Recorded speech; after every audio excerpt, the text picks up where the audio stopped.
Fashion ഉണ്ടാക്കാൻ വേണ്ടിയോ trend ഉണ്ടാക്കാൻ വേണ്ടി ചെയ്തതല്ല.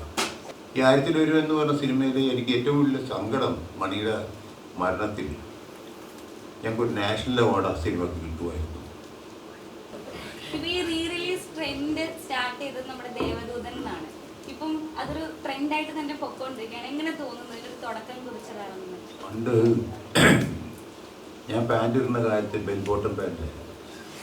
അപ്പോൾ അന്നത്തെ ഒരു ഫാഷൻ ബെൽ ബോട്ടനാണ്. അതേമാതിരി ദേവദൂതൻ ഞങ്ങൾ ഫാഷൻ ഉണ്ടാക്കാൻ വേണ്ടിയോ ട്രെൻഡ് ഉണ്ടാക്കാൻ വേണ്ടി ചെയ്തതല്ല. അത് സിബിയുടെയും എൻ്റെയും വിദ്യാജിയുടെയും എല്ലാം ഒരു അംബീഷനായിരുന്നു. ആ പടത്തിൻ്റെ ഒരു ഒറിജിനൽ ഫീല് ജനത്തിന് കിട്ടണം. ആ ഒരു അതിലാണ് ഞങ്ങൾ അതിനു വേണ്ടിയാണ് കഷ്ടപ്പെട്ടത്. അപ്പോൾ അത് രണ്ടാമത് റിലീസ് ചെയ്ത് കഴിഞ്ഞപ്പോഴത്തേക്കും ഞങ്ങളൊരു ഫൂൾസായിട്ട് ഉണ്ടാക്കിയതല്ല പടം. ഞാൻ പ്രൊഡ്യൂസ് ചെയ്താണെങ്കിൽ ഞാൻ മണ്ടനായിട്ടല്ല ഉണ്ടാക്കിയത്. സിബി ഒരു മണ്ടനായിട്ടല്ല ഡയറക്റ്റ് ചെയ്ത്, വിദ്യാജി അതിൻ്റെ മ്യൂസിക് സൈഡ്. അപ്പോൾ അത് ഇന്നത്തെ ജനറേഷനിൽ കാണിച്ചു കഴിഞ്ഞപ്പോഴത്തേക്കും നാച്ചുറലി അത് ഭയങ്കര പോസിറ്റീവായിട്ട് വന്നു. അപ്പോൾ അതെല്ലാം അതിനുശേഷം ഞങ്ങൾ പിന്നെ എത്രയോ പടങ്ങൾ എനിക്കുണ്ട്. ഞങ്ങൾ റീമാസ്റ്റർ ചെയ്യാനൊന്നും പോയിട്ടില്ല. പിന്നെ ട്രെൻഡ് എന്ന് പറയുന്ന സാധനം അത് ഒരാൾക്ക് പൈസ കിട്ടി കഴിഞ്ഞപ്പോഴത്തേക്കും വേറെ ആൾക്കാർക്കും പൈസ കിട്ടണമല്ല. അതാണല്ലോ ഭാഗ്യക്കുറിയുടെ വിൽപ്പന ഈ കേരളത്തിലൊക്കെ നടക്കുന്നത് അല്ലേ. ഒരു ലോട്ടറി അടിക്കും, അപ്പോൾ അതേമാതിരി എനിക്കും അടിക്കണം എന്നും പറഞ്ഞിട്ട് ചെയ്യുന്നത്. പക്ഷേ അതിൽ വളരെയധികം ഡെഡിക്കേഷനുണ്ട്. എനിക്ക് ഇതിൽ പറയാനുള്ളതെന്ന് വെച്ച് കഴിഞ്ഞാൽ എൻ്റെ മകളുടെ ഷെർമേൻ, അവളുടെ ടീമാണ് ഇതിനൊക്കെ കാരണം. ആ ടീം എന്ന് പറഞ്ഞു കഴിഞ്ഞാൽ ബോണി, മിസ്റ്റർ ബോണിയുടെ കുറേ അസോസിയേറ്റ്സും സപ്ത എന്ന് പറയുന്ന സ്റ്റുഡിയോ, ഇതെല്ലാവരും കോൺട്രിബ്യൂട്ട് ചെയ്യുന്നുണ്ട്. ഹരി എന്ന് പറഞ്ഞ സൗണ്ട് എഞ്ചിനീയർ, ഇതെല്ലാം ഞങ്ങൾക്ക് കോൺട്രിബ്യൂട്ട് ചെയ്തിട്ടുണ്ട്. എന്ന് വെച്ച് കഴിഞ്ഞാൽ എന്താണ് ഞങ്ങൾ ഉദ്ദേശിക്കുന്നതെന്ന് മനസ്സിലാക്കിയിട്ട് അതേ ടൈം ബൗണ്ടായിട്ടല്ല, നമ്മൾ വളരെയധികം സമയം എടുത്തിട്ടാണ് ദേവദൂതനാണെങ്കിലും സമ്മറിൻ ബത്തലയമാണെങ്കിലും അത് റീമാസ്റ്റർ ചെയ്ത് ഈ പൊസിഷനിൽ എത്തിച്ചു.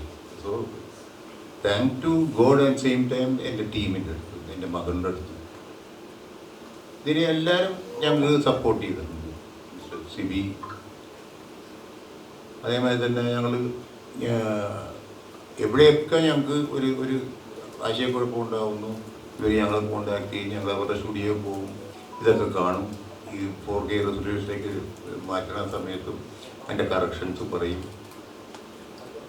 സിബി എവിടുന്നോ ഡ്രൈവ് ചെയ്ത് വന്നു കഴിഞ്ഞിട്ട് അത് കാണാനുള്ള സമയം കണ്ടെത്തും.